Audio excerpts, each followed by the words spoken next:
Hemos leído hoy en la carta a los Romanos el pasaje que se refiere expresamente al bautismo, y a modo de reflexión quisiera ver que en la carta a los Romanos hay una frase que se repite en varios capítulos de la carta. Y esa frase es de ninguna manera. De ninguna manera. Es como si Pablo estuviera diciendo absolutamente no. O que nunca sea así, o tal vez que desechemos esa forma de pensar. Y el apóstol usa esta frase ante posibles malos entendidos de la doctrina bíblica, especialmente con respecto al pecado y a la gracia de Dios. Pablo pone en labios de un imaginario oponente ciertos cuestionamientos para aclarar y para traer luz y evitar que nos desviemos de la verdad de la palabra de Dios.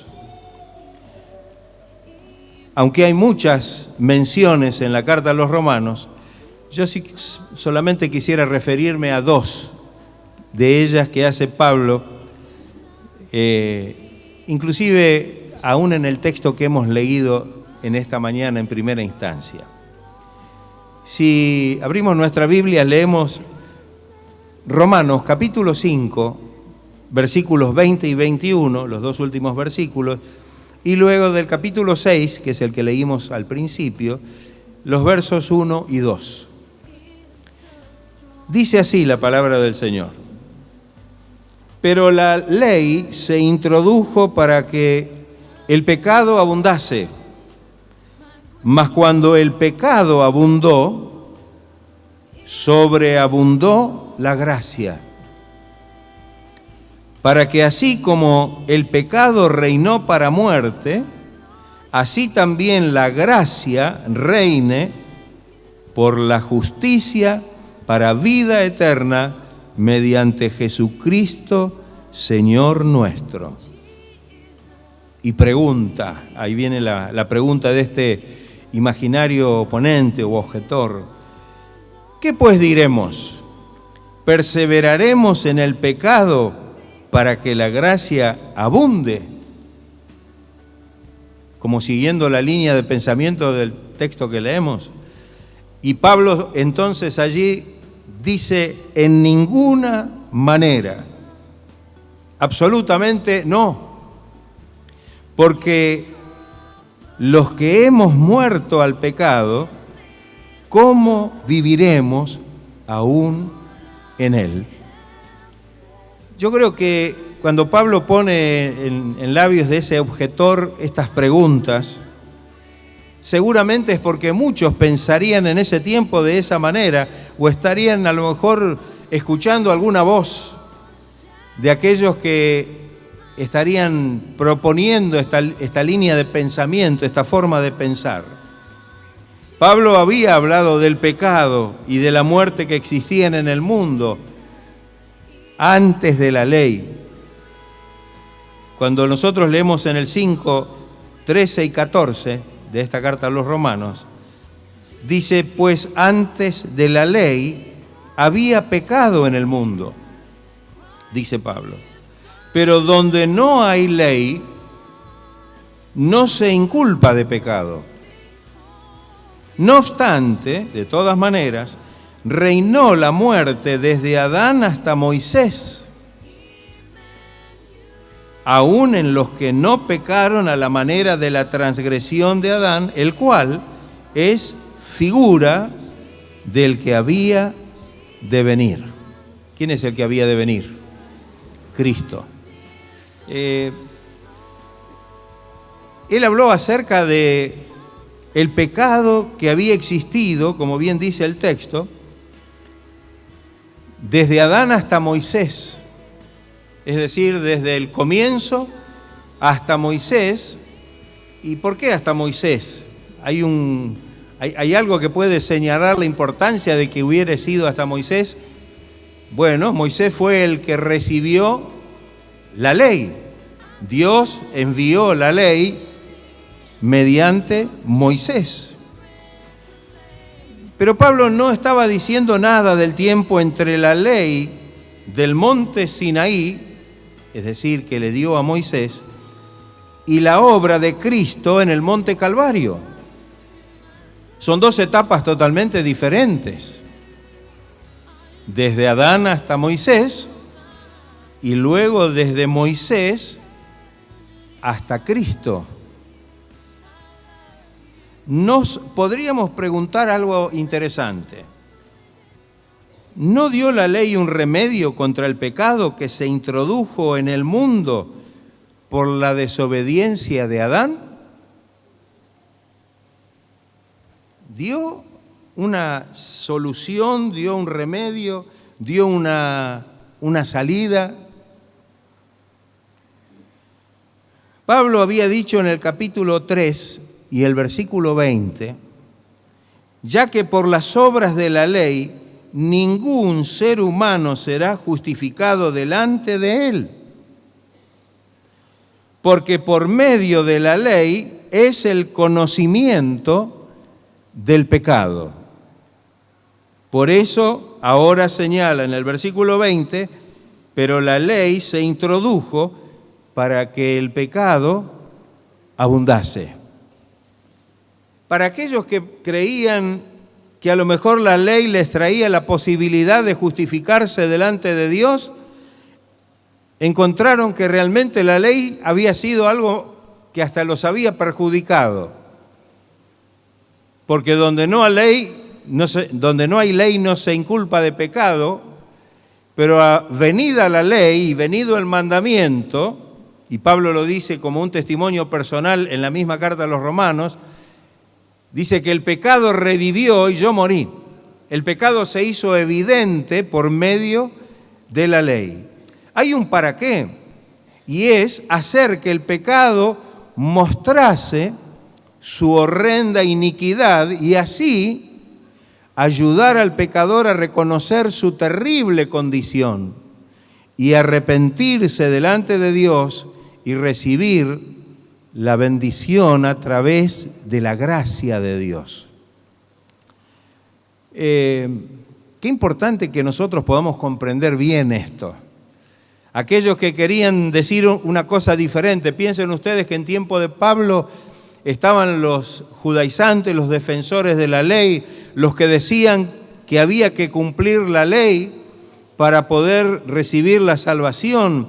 Y Pablo tenía que, contra esa tendencia y esa postura que era inflexible de los judaizantes, tenía que demostrar bíblicamente que realmente la ley se había introducido para que el pecado se hiciese visible, para que el pecado fuese notorio. Ahora bien, ya que la ley no fue un remedio para el pecado, vino a ser un impedimento a la eficacia de la obra de la cruz. Aquí viene la otra pregunta. Vino a ser un impedimento, algo que impide que realmente la persona pueda encontrar en la obra de Cristo la bendición y la liberación. No, de ninguna manera.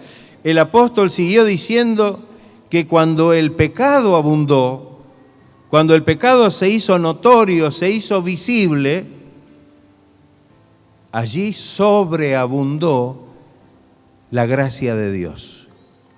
A modo de ejemplo, podemos recordar, y más aún los que vivimos en algún momento en la ribera, ciertas inundaciones que dejaron marcas del elevado nivel de crecimiento de las aguas, ¿sí? No sé si hay alguno que ha vivido en zonas ribereñas y que lo ha agarrado alguna marea, como le decimos nosotros, y que al subir llegó hasta un cierto punto y ahí quedó, después cuando bajó, quedó la marca, ¿no? Cuando usted miraba las paredes, que había quedado la marca bien, la marca de esa inundación. Quizás haciendo una analogía, podemos decir que así las marcas del pecado que nos indican nuestra culpabilidad ante la presencia de Dios son sobrepasadas por una mayor y más abundante inundación de la gracia de Dios en nuestra vida. Qué maravilloso, ¿no? Si el pecado llegó hasta acá y ahí quedó la marca como exponiendo nuestra culpabilidad. Sin embargo, cuando el Señor derramó su gracia y nos inundó con su gracia divina, el Señor sobrepasó esa marca que marcaba, que indicaba el grado de culpabilidad. Sobreabundó la gracia. La gracia fue más abundante. La gracia sobreabundó sobre el pecado. Qué maravilloso es esto. Qué maravillosa obra del Señor para que nosotros podamos entonces comprender que la gracia de Dios es la que nos ayuda. Entonces, sigue otra pregunta controversial. ¿Perseveraremos entonces en el pecado para que la gracia abunde? Perseveraremos, bueno, entonces pequemos más para que la gracia sea más abundante. Si cuanto más pecamos, más gracia. ¿Qué línea de pensamiento? Y parece ser de que en este tiempo muchos piensan de esa manera, parece. Porque lo que vemos, y no solamente y desgraciadamente en el mundo, sino también en quienes se dicen ser cristianos, se ha elevado esa marca de pecado, de desobediencia a la voluntad de Dios o en la presencia de Dios. Quizá, y nos preguntamos, podemos pensar que haciendo eso entonces va a ser mayor la gracia y más abundante la gracia que se derramará sobre nuestra vida. Allí es donde Pablo exclama de una manera muy, muy enfática: de ninguna manera, absolutamente no, porque los que hemos, y ahí dice por qué, los que hemos muerto al pecado, ¿cómo viviremos aún en él?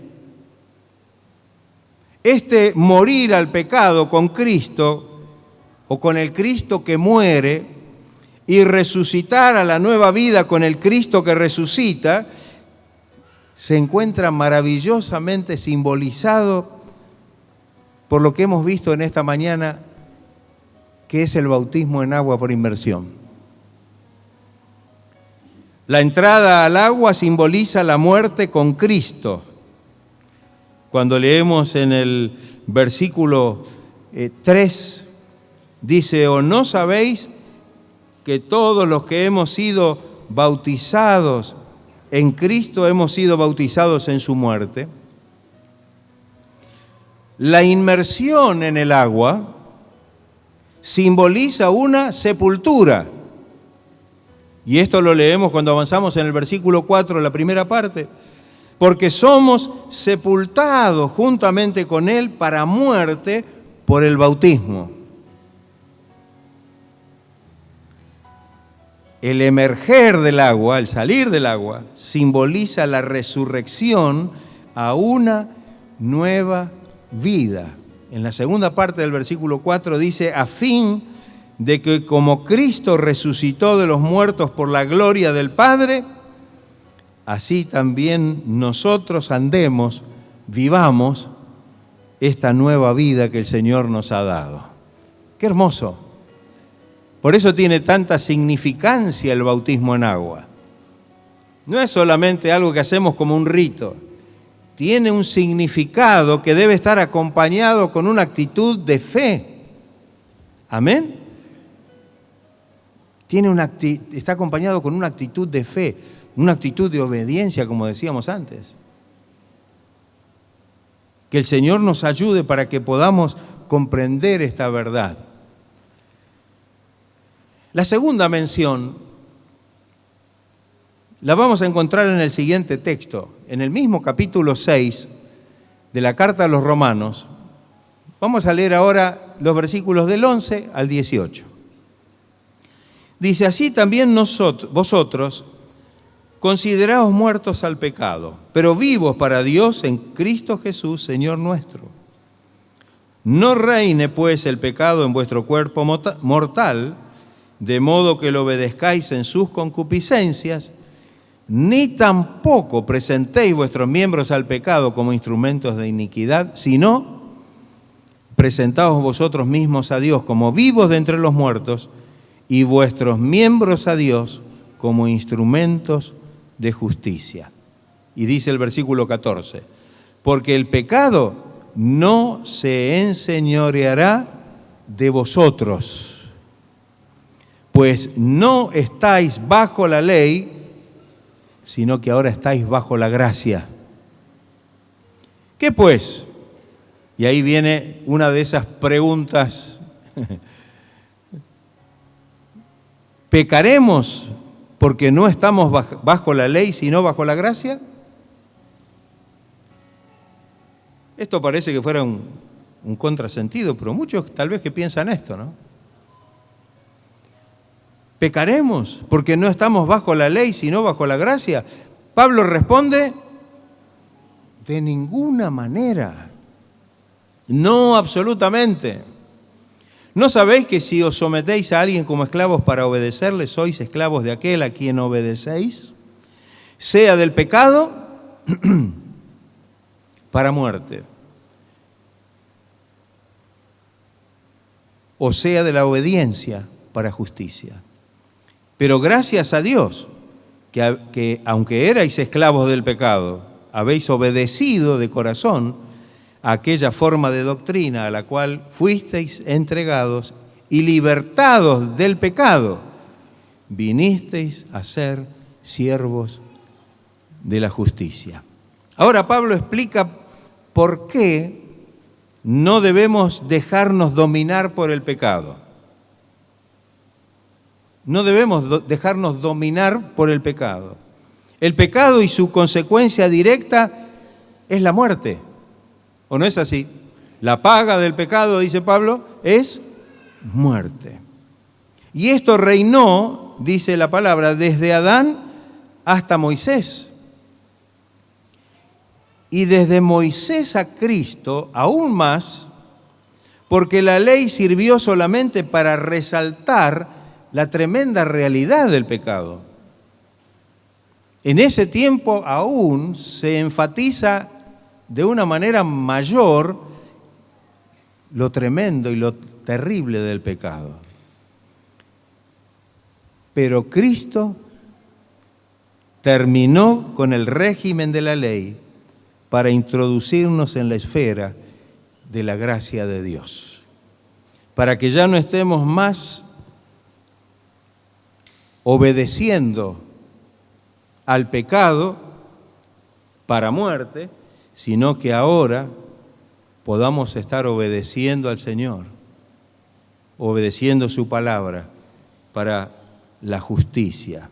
Vivir bajo la ley es vivir bajo una presión que demanda, pero sin ayudar.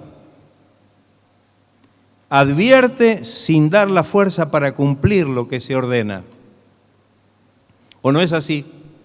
Todos los que estuvieron bajo la ley no pudieron cumplirla. No hubo fuerza ni moral ni espiritual para poder cumplir la ley, y así, de esa manera, realmente llegó el tiempo de Cristo y su venida. Pero estar bajo la gracia es vivir en la esfera de la fe, con la dirección y con la ayuda del Espíritu Santo en nuestra vida. ¿Está usted viviendo por fe? Amén.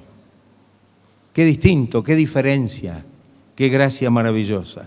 En el punto anterior, el imaginario oponente sugería la perseverancia en el pecado con el fin de que la gracia abunde.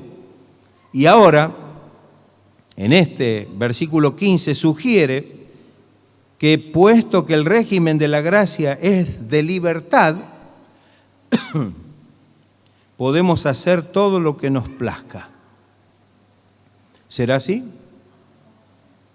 Total, el Señor me libertó. Mire, el Señor me dio libertad. Yo ahora puedo hacer cualquier cosa, lo que se me ocurra. ¿Será cierto?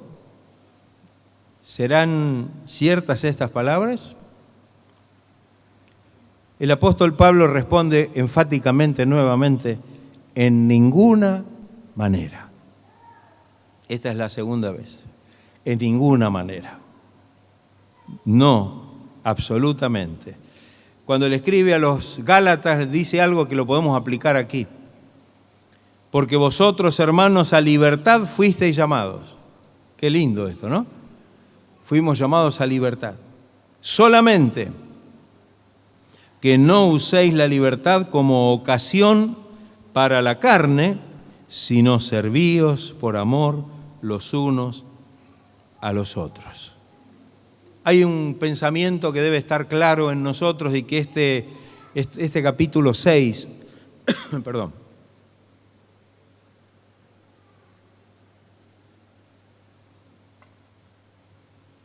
este capítulo 6 de Romanos lo deja muy de relieve.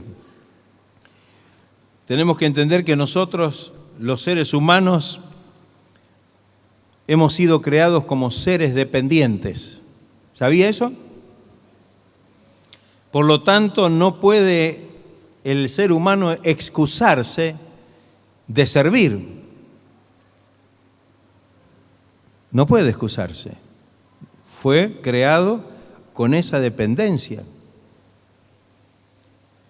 Y este pasaje de Romanos toca justamente esa profunda verdad. El pecado y a quien está detrás del pecado. ¿Quién es el que está detrás de todo pecado? Satanás, el diablo. O la justicia y a quien está detrás de ella. ¿Quién es? ¿Quién está detrás de la justicia? ¿Quién? ¿Quién? Dígalo fuerte que no escucho. Dios, Cristo. ¿O no sabe eso? Sí. Detrás del pecado está... No lo saben. ¿O no le conviene saberlo? ¿O no lo quiere saber? Detrás del pecado está Satanás. Y detrás de la justicia divina está Dios. Está Cristo. El apóstol realmente habla claramente acerca de esto. Y da gracias a Dios porque los cristianos de Roma, al parecer, al recibir a Cristo, fueron obedientes de corazón a la sana doctrina del Evangelio y salieron de la esclavitud al pecado para poder servir a la justicia, como dice el versículo 17 que leímos. Pero gracias a Dios que aunque erais esclavos del pecado, habéis obedecido de corazón aquella forma de doctrina a la cual fuisteis entregados. Es una utopía, una fantasía, una ilusión pensar que como personas podemos ser totalmente independientes, es decir, no depender de nada ni de nadie. La palabra nos enseña que tanto la libertad como el servicio son mutuamente excluyentes. El que no depende de Dios, depende del diablo. El que no sirve a Dios, sirve al diablo. Alguno dirá, pero no, yo estoy como en el medio, no. ¿Sabe que esa postura mediática no existe? Esa es una utopía. Eso no existe. O estamos o no estamos. O somos o no somos. O estamos libres o estamos esclavizados. En los últimos versículos que vamos a leer, y con esto terminamos la reflexión, creo que queda muy claro ese hecho. Romanos 6, 20 y 22. El 20 dice, porque cuando erais esclavos del pecado, eras libre acerca de la justicia. Estábamos esclavizados al pecado, éramos libres acerca de la justicia, no teníamos nada que ver con la justicia de Dios. Y el 22 dice, mas ahora, que habéis sido libertados del pecado por medio de la obra de Cristo y hechos siervos de Dios, tenéis por vuestro fruto la santificación y como fin la vida eterna. ¡Qué maravilloso! Qué maravilloso que podamos comprender esta verdad. ¿Somos libres o somos esclavos? Tal vez somos las dos cosas. Depende de quién sea nuestro amo y cuál sea nuestra libertad. Cuando el Señor le dijo a los judíos, y conoceréis la verdad y la verdad os hará libres, ellos dijeron, en otras palabras, parafraseando ese texto de Juan, nosotros a nosotros no nos falta libertad, nunca hemos sido esclavos de nadie. Y el Señor les contestó algo que tiene mucho que ver con esto. El que hace pecado, esclavo es del pecado. Entonces, en cierta manera, nosotros somos, o de un lado o del otro, somos libres y somos esclavos. Si estamos obedeciendo al pecado como esclavos, somos libres acerca de la justicia y de la gracia. Pero si estamos obedeciendo a Cristo y siendo siervos del Señor, hemos sido liberados del pecado y ahora somos siervos de Dios. Ahora podemos realmente disfrutar de la gracia de Dios y de la justicia de Dios en nuestra vida. Gloria sea el nombre del Señor. Gloria a Dios. Gloria a Dios. Así que aquellos que tal vez dicen, no, pero yo puedo vivir de esta manera y puedo... Miremos bien la palabra de Dios. No sea cosa que nos estemos equivocando, que estemos cerrando el camino y que el enemigo con su astucia nos esté haciendo creer que a lo mejor somos libres para volver al pecado y practicar el pecado sin consecuencias o sin las consecuencias propias del pecado, que es la muerte y la condenación eterna. El bautismo viene otra vez, y con esto termino, viene a ser un símbolo de esto. El bautismo en sí no salva a nadie, pero sí es un símbolo y viene a ser una manifestación de fe para todos aquellos que lo hacen conociendo su verdadero significado. ¿Qué le parece?